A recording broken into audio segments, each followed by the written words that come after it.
Cartoon एक ऐसी चीज है जो कि हमारे बचपन को यादगार बनाने में बहुत ही इंपॉर्टेंट रोल अदा करता है और उनमें से कुछ कार्टून ऐसे होते हैं जो कि हमें बहुत ज्यादा पसंद होते हैं और हम उन्हें देखे बिना रह नहीं सकते। और आज की हमारी इस वीडियो में हम कुछ ऐसे ही कार्टून्स के बारे में बात करने वाले हैं जिन्होंने बच्चों के दिल में अपनी जगह तो बना ली थी, मगर वो क्यों डिसकंटिन्यू हो गया इसके बारे में आप सभी को नहीं मालूम है। हम आपको इस वीडियो में वो कार्टून क्यों डिसकंटिन्यू हुआ उसके बारे में तो बताएंगे ही, और साथ ही साथ हम आपको उस कार्टून के कुछ 3 इंटरेस्टिंग फैक्ट्स के बारे में भी बताएंगे। तो आइए ज्यादा टाइम ना वेस्ट करते हुए हम उन पॉपुलर कार्टून्स के बारे में जान लेते हैं जो कि डिसकंटिन्यू हो गए थे। हड्डी मेरा बड्डी एक ऐसा वियर्ड सा कार्टून शो है जिसे कि हम में से बहुत सारे लोगों ने अपने बचपन में तो देखा ही होगा। मैं इस कार्टून शो को वियर्ड इसलिए कह रहा हूँ क्योंकि मैं जब इस कार्टून के बारे में इंटरनेट पर रिसर्च कर रहा था तो मुझे पता चला कि कई सारे बच्चे जब इस कार्टून को खाना खाते समय देखते हैं तो उन्हें उल्टी आ जाती है। और आई होप आप में से ज्यादातर लोगों को पता होगा कि उन्हें उल्टी क्यों आती है। और अगर आपको नहीं पता है कि बच्चे खाना खाते समय इस कार्टून शो को देखते समय उल्टी क्यों कर देते थे तो आप पहले इस क्लिप को देखिए, उसके बाद आपको खुद ब खुद ही इसका आंसर मिल जाएगा।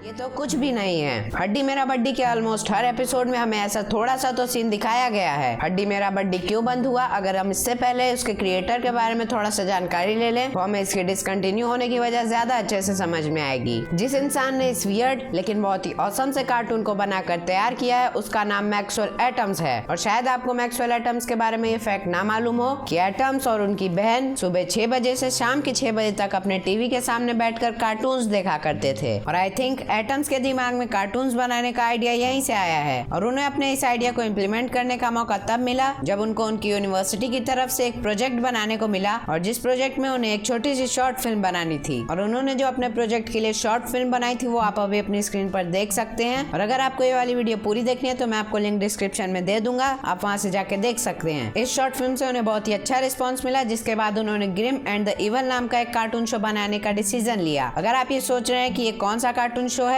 तो ये हड्डी मेरा बड्डी का सबसे पहला नाम है। मतलब जब हड्डी मेरा बड्डी क्रिएट हुआ था तब उसका यही नाम था। तो चलिए अब हम इसकी ज्यादा डिटेल में नहीं जानते हैं वरना हमारी ये वीडियो बहुत ही ज्यादा लंबी हो जाएगी और आपके लिए इतनी इन्फॉर्मेशन इस वीडियो के लिए काफी है। और आइए अब हम जल्दी से हड्डी मेरा बड्डी के डिसकंटिन्यू होने की वजह के बारे में जान लेते हैं। सन 2009 में इंडिया में इस कार्टून के फेलियर के बाद इस कार्टून को एक नए अंदाज और एक नए नाम के साथ इंडिया में फिर से लाया गया। मैं नया नाम इसलिए कह रहा हूँ क्योंकि सन 2009 में इस कार्टून को बिली, मैंडी और लाइफ में हड्डी के नाम से टेलीकास्ट किया जाता था और जब ये फिर से टेलीकास्ट किया गया तो इसका नाम हड्डी मेरा बड्डी रखा गया और इसमें एक नए इंसान की आवाज डाली गई जिनका नाम संजय केनी है। और इनको आप ऑगी एंड द कॉकरोचेस की इस वाली आवाज से बहुत ही अच्छे से पहचानते होंगे। और जब हड्डी मेरा बड्डी को नए नाम और नए अंदाज के साथ इंडिया में रीटेलीकास्ट किया गया तब इस कार्टून शो ने अपने फैंस के दिल में एक अलग जगह बना ली। लेकिन जैसा कि आपको पता हो कि हर फॉरेन कार्टून शो को इंडिया में दिखाने के लिए एक लाइसेंस की जरूरत पड़ती है और वो लाइसेंस 1-2 साल से लेकर 10 साल का भी हो सकता है। और जब मैक्सवेल एटम्स का यही लाइसेंस एक्सपायर हो गया था तब कार्टून नेटवर्क के पास उन्होंने जब अपना ये लाइसेंस रिन्यू कराना चाहा तब कार्टून नेटवर्क वालों ने इस कार्टून शो को कंटिन्यू रखने में कोई इंटरेस्ट नहीं दिखाया क्योंकि वो चाहते थे कि इंडिया में इंडियन कार्टून शोज ज्यादा चले। और मैक्सवेल एटम्स भी इसी बात को समझते हुए उन्होंने भी हड्डी मेरा बड्डी को ज्यादा देर तक कंटिन्यू नहीं रखा और इसी वजह से हड्डी मेरा बड्डी इंडिया में डिसकंटिन्यू हो गया था। तो चलिए अब हम इससे रिलेटेड 3 कुछ इंटरेस्टिंग फैक्ट्स के बारे में जान लेते हैं। नंबर 1, हड्डी के हाथ में आपने जो हथियार देखा है उसे हम हिंदी में फाफड़ा के नाम से जानते हैं, लेकिन क्या आपको पता है कि इसे असली में क्या बोला जाता है? असल में इस चीज को साइद बोला जाता है जिसे कि फार्मर्स के द्वारा बहुत ही ज्यादा यूज में लिया जाता है। नंबर 2, क्या आपने ये कभी सोचा है कि हड्डी की एज कितनी है? दरअसल इस पूरे के पूरे कार्टून शो में हमें किसी भी एपिसोड में हड्डी की एज परफेक्टली नहीं बताई गई है। तो 3 एपिसोड में हमें हड्डी की एज का हिंट दिया गया है और इससे हमें ये पता चलता है कि हड्डी 1 से 1.5 लाख साल का है। नंबर 3, हड्डी मेरा बड्डी सीरीज में बिल्लू एक बहुत ही बुद्धू सा कैरेक्टर है, ये तो हम सभी को पता है, लेकिन क्या आपको पता है कि बिल्लू की IQ कितनी है? हड्डी मेरा बड्डी की जब एक एपिसोड में बिल्लू की IQ का टेस्ट किया गया था तब उसकी IQ -5 आई थी और उस एपिसोड में बिल्लू के साथ साथ एक शॉर्वल और एक कैंडी ब्रेसलेट का भी IQ टेस्ट किया गया था और उन दोनों की IQ थी 17 जो कि बिल्लू की IQ से ज्यादा है। मेरे हिसाब से शायद ही कोई ऐसा बच्चा होगा जिसने कि टॉम एंड जेरी नाम का कार्टून शो ना देखा हो। लेकिन क्या आपको पता है कि इंडिया में ये टॉम एंड जेरी शो क्यों बंद हो गया? सबसे पहले आप ये जान लीजिए कि टॉम एंड जेरी एक अमेरिकन कार्टून शो है और कार्टून नेटवर्क इंडिया को इस शो को इंडिया में दिखाने के लिए अमेरिका से इस शो के लाइसेंस खरीदने पड़ते थे। और जब तक इंडिया में इस शो को ज्यादा देखा जाता था तब तक कार्टून नेटवर्क इसके लाइसेंस खरीदता गया। और जहाँ यूट्यूब का दौर आया तब बच्चों ने ज्यादातर अपने कार्टून्स को यूट्यूब पर देखना प्रेफर किया। और अगर हम टीवी और यूट्यूब की बात करें तो यूट्यूब टीवी से ज्यादा आसान है। और यूट्यूब का सबसे बड़ा फायदा ये है कि हम यूट्यूब पर अपने मन पसंदीदा कार्टून्स या फिर उस कार्टून के किसी एक पर्टिकुलर एपिसोड को अपने मन से देख सकते हैं। मगर टीवी में ऐसा नहीं होता, हमें टीवी पर जो दिखाया जाता है हमें वही देखना पड़ता है। और इसीलिए जब यूट्यूब का दौर आया और कार्टून नेटवर्क वालों ने ये देखा कि ज्यादातर बच्चे यूट्यूब पर जा रहे हैं, तो इसीलिए कार्टून नेटवर्क ने टॉम एंड जेरी और काफी सारे अमेरिकन शोज को दिखाना बंद कर दिया। और इसका एक लाइन में रीजन ये था कि कार्टून नेटवर्क वाले अमेरिका से उसका लाइसेंस खरीदने में ज्यादा पैसा लगा रहे थे और इंडिया में आने के बाद इस शो को कम देखा जाने की वजह से कार्टून नेटवर्क वाले थोड़ा कम प्रॉफिट बना रहे थे। इसीलिए कार्टून नेटवर्क वालों ने अपने चैनल पर इंडियन शोज को दिखाना ज्यादा प्रेफर किया, जिससे कि उन्हें कम पैसा देना पड़ता था लाइसेंस खरीदने के लिए और उन्हें लाइसेंस के रेट के हिसाब से प्रॉफिट भी ज्यादा होता था। और यही रीजन था कि टॉम एंड जेरी शो और काफी सारे अमेरिकन शोज इसी वजह से बंद हो गए। तो चलिए अब हम टॉम एंड जेरी से रिलेटेड 3 कुछ इंटरेस्टिंग फैक्ट्स के बारे में जानते हैं। नंबर 1, ये फैक्ट टॉम एंड जेरी के बारे में नहीं बल्कि उसके क्रिएटर्स के बारे में है। टॉम एंड जेरी के क्रिएटर्स का नाम विलियम हाना और जोसेफ बारबेरा है और इन दोनों ने मिलकर सिर्फ और सिर्फ टॉम एंड जेरी ही नहीं बल्कि टॉम एंड जेरी के जैसे कई सारे और फेमस एनिमेटेड शोज को बनाया है। For example the Smurfs, Scooby Doo, Yogi Bear, Top Cat और etcetera etcetera. Number 2, Tom and Jerry के फर्स्ट एपिसोड का नाम पुस गेट्स द बूट था जो कि 10 फरवरी 1940 में रिलीज किया गया था। नंबर 3, मैं अगर आपसे टॉम के ओनर का नाम पूछूं तो शायद आप उसका नाम बता देंगे जो कि है मैमी टू शूज। और ये नाम हमें बहुत बार टॉम एंड जेरी शो में बताया गया है। लेकिन अगर मैं आपसे पूछूं कि क्या आपने कभी टॉम के ओनर की शक्ल देखी है तो आपका जवाब होगा नहीं। तो चलिए आज हम आपको दिखाते हैं मैमी टू शूज की शक्ल। मैमी टू शू कुछ इस तरीके की दिखती है जिसे कि हमें पूरे Tom and Jerry cartoon show में सिर्फ एक बार दिखाया गया है, वो भी कुछ सेकंड्स के लिए। और जिस एपिसोड में हमें इसकी शक्ल दिखाई गई है उस एपिसोड का नाम सैटरडे इवनिंग पुस है जिसे कि 14 जनवरी 1950 में रिलीज किया गया था। हॉरर कॉमेडी एक ऐसी चीज है जिसे कि बहुत ही कम लोग कर पाते हैं और इसी चीज को कार्टून्स में लाने का काम किया था जॉन आर डिलवर्थ ने जो कि करेज द कावर्डली डॉग के क्रिएटर हैं। और अब आप समझ ही गए होंगे कि हम करेज द कावर्डली डॉग के डिसकंटिन्यू होने की वजह के बारे में बात करने वाले हैं। सिंपल वर्ड्स में करेज द कावर्डली डॉग के डिसकंटिन्यू होने की वजह यह है कि जब से कार्टून नेटवर्क इंडिया ने इस शो को अपने चैनल पर दिखाना स्टार्ट किया था तब से कई सारे पेरेंट्स कार्टून नेटवर्क इंडिया को कंप्लेन करते रहते थे कि आपका ये वाला शो बहुत ही डार्क और हॉरर है जिसकी वजह से हमारे बच्चे रात को सो नहीं पाते और अगर वो सो भी जाते थे तो उन्हें कई बुरे बुरे सपने आने लगते थे। और जब इस तरह की सिमिलर कंप्लेंट्स कार्टून नेटवर्क के पास बहुत ही ज्यादा आने लगी तब फाइनली कार्टून नेटवर्क इंडिया ने इस शो को अपने चैनल पर दिखाना बंद कर दिया। तो चलिए अब हम करेज द कावर्डली डॉग से रिलेटेड 3 कुछ इंटरेस्टिंग फैक्ट्स के बारे में जान लेते हैं। नंबर 1, आपने इस शो में ये तो देखा ही होगा कि ह्यूस्टस करेज को डराने के लिए एक ऐसे मास्क का यूज करता है, लेकिन क्रिएटर्स ने इसके पहले ह्यूस्टस को एक शॉटगन पकड़ाने का डिसीजन लिया था जिसके ऊपर बहुत ही ज्यादा कंट्रोवर्सीज खड़ी हुई थी, क्योंकि अगर ह्यूस्टस करेज को डराने के लिए एक वेपन का यूज करता तो बच्चों के दिमाग में भी वही चीज बैठ जाती और अगर बच्चों को किसी को डराना होता तो वो किसी वेपन का यूज करते और इसीलिए इस आइडिया को ड्रॉप डाउन कर दिया गया। नंबर 2, क्या आपके दिमाग में ये सवाल कभी आया है कि जहाँ करेज की फैमिली रहती है वो प्लेस असली में एग्जिस्ट करती है कि नहीं? दरअसल ये प्लेस रियल में भी एग्जिस्ट करती है और आप अभी अपनी स्क्रीन पर देख सकते हैं कि सेम टू सेम नोवेयर जैसी प्लेस न्यू मैक्सिको में एग्जिस्ट करती है। नंबर 3, हम सभी अगर किसी के बचपन की फोटो देखते हैं तो हमें वो इंसान बहुत ही क्यूट लगता है, लेकिन शायद कोई ऐसा भी है जिसकी अगर हम बचपन की फोटो देख लें तो हमें विश्वास ही नहीं होगा कि ये वही इंसान है। और आप हमें नीचे कमेंट करके बताइए कि ये किसके बचपन की फोटो है।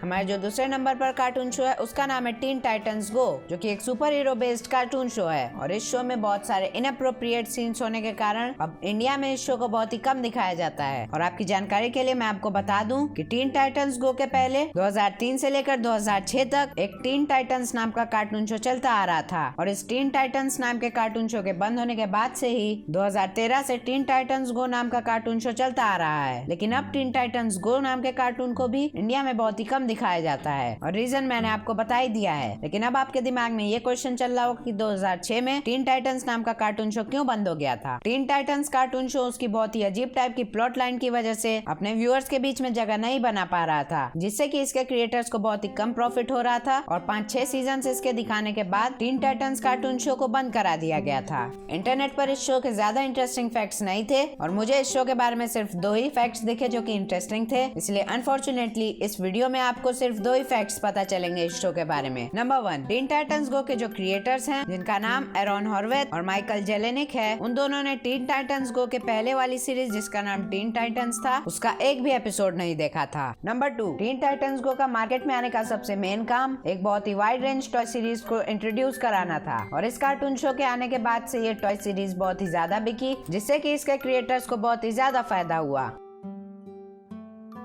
डोरेमोन के बाद स्लग टेरा मेरा पर्सनल फेवरेट शो है, जिसे कि मैं बहुत ही ज्यादा देखा करता था, और ऐसा हो भी क्यों ना, क्योंकि ये शो है इतना दमदार, और इस शो के इतना दमदार होने की सबसे बड़ा रीजन ये है कि इस शो की स्टोरी लाइन बहुत ही ज्यादा तगड़ी है, जिसकी वजह से स्लग टेरा के व्यूअर्स इसका कोई भी एपिसोड मिस नहीं करना चाहते थे, और उन्हीं में से एक मैं भी हूँ। लेकिन क्या आपको पता है कि ये स्लग टेरा शो हमें अब टीवी पर क्यों नहीं दिखाया जाता? स्लग टेरा के डिसकंटिन्यू होने का रीजन ये है कि स्लग टेरा को जिस कंपनी ने क्रिएट किया था उसका नाम DHX था, और इस कंपनी को इस शो से उतना ज्यादा प्रॉफिट नहीं मिल पा रहा था जितना कि उन्होंने एक्सपेक्ट किया था, और इसीलिए ये कंपनी अपना पूरा फोकस अपने दूसरे शो जिसका नाम द लिटिल पोनी है उस पर मूव करना चाह रही थी, और इसीलिए कंपनी वालों ने स्लग टेरा को टेम्परेरीली कैंसिल करने का डिसीजन लिया। DHX अपना पूरा फोकस द लिटिल पोनी के ऊपर इसलिए डाल रही थी क्योंकि मे भी उन्हें वहाँ से ज्यादा प्रॉफिट बन रहा हो। मैंने आपको टीन टाइटंस गो के बारे में सिर्फ 2 ही फैक्ट्स बताए थे, और इसीलिए मैं आपको अभी स्लग टेरा के बारे में 5 फैक्ट्स बताऊंगा, जिससे कि टीन टाइटंस गो के फैक्ट्स भी कवर अप हो जाएं। नंबर 1, आपने कभी भी स्लग टेरा के सारे एपिसोड्स को मतलब from the starting to end Hindi में नहीं देखा होगा, क्योंकि स्लग टेरा की जो सीरीज है उसे इंडिया में पूरा नहीं दिखाया गया है। इस सीरीज को बीच में ही इंडिया में डिसकंटिन्यू करा दिया गया था, और जब स्लग टेरा के क्रिएटर्स ने इसके आगे के एपिसोड्स को कैंसिल कर दिया, उसी समय स्लग टेरा के एपिसोड्स इंडिया में डब होना बंद हो गए थे। नंबर 2, स्लग टेरा के क्रिएटर का नाम असाफ फिप्के है, और ये एक कनाडा का कार्टून शो है, मतलब इस कार्टून शो को कनाडा में बनाया जाता था, और अभी तक स्लग टेरा के 5 सीजन आए हैं, जिसमें से 48 एपिसोड्स हैं और 5 मूवीज हैं। नंबर 3, हर स्लग की पावर उसके एलिमेंट पर डिपेंड करती है कि वो स्लग किस एलिमेंट से बनाया गया है, और स्लग टेरा में स्लग्स के 5 प्राइमरी एलिमेंट्स होते हैं, जिनका नाम एयर, अर्थ, एनर्जी, फायर और वाटर है, और इन स्लग्स के secondary element air, toxic, earth, metal, plant, electricity, light, psychic, fire, ice और वाटर होता है। स्लग टेरा में हमें सारे स्लग्स कौन सी कैटेगरी में आते हैं हमें ये बताया गया है, लेकिन सिर्फ एक ही स्लग ऐसा है जो कि अभी तक अनक्लासिफाइड है, और वो फ्लॉपर स्लग्स है, और आप अभी अपनी स्क्रीन पर देख सकते हैं कि कौन सा स्लग कौन से एलिमेंट से बना है। नंबर 4, अगर हम स्लग टेरा के सबसे पावरफुल स्लग की बात करें तो उसका नाम गार्डियन स्लग है, क्योंकि इस स्लग का प्राइमरी एलिमेंट एनर्जी है, और इस स्लग के सेकेंडरी एलिमेंट में सारे के सारे 12 सेकेंडरी एलिमेंट्स का यूज किया गया है, जो कि इस स्लग को स्लग टेरा का सबसे पावरफुल स्लग बना देता है। नंबर 5, क्या स्लग टेरा इंडिया में वापस आ सकता है, या फिर क्या स्लग टेरा के नए एपिसोड्स फिर से बनाना स्टार्ट हो सकते हैं? ये एक बहुत ही बड़ा क्वेश्चन है, और इसका जवाब है हाँ। कोई भी कार्टून जो कि बैन या फिर डिसकंटिन्यू हो गया हो, अगर उसके फैंस सोशल मीडिया या फिर किसी भी तरीके से गवर्नमेंट से अपील कर दें कि इस कार्टून को स्टार्ट करो फिर से, और ऐसी रिक्वेस्ट बहुत ही ज्यादा लोगों की तरफ से आए, तो फिर वो सब कार्टून फिर से स्टार्ट कराए जा सकते हैं। मैं इसकी 100% श्योरिटी के साथ नहीं कह सकता हूँ कि वो कार्टून 100% स्टार्ट हो जाएगा, लेकिन अगर किसी पर्टिकुलर कार्टून शो के ऊपर बहुत ही ज्यादा लोगों की रिक्वेस्ट है उसे वापस से चालू करने के लिए, फॉर एग्जांपल अगर 1 से 2 लाख लोग किसी पर्टिकुलर प्रोग्राम को चालू करवाना चाहते हैं, तो फिर वो सोशल मीडिया या फिर किसी चीज के थ्रू गवर्नमेंट तक अपनी बात पहुंचाए, और फिर गवर्नमेंट उसे बैन या फिर अनबैन करने का डिसीजन लेगी। एक्चुअली में गवर्नमेंट नहीं, बल्कि वो कॉर्पोरेशन जो कि इन सभी कार्टून्स को टीवी पर कंट्रोल करती है, उन तक अपनी बात पहुंचाने से ये सभी हो सकता है।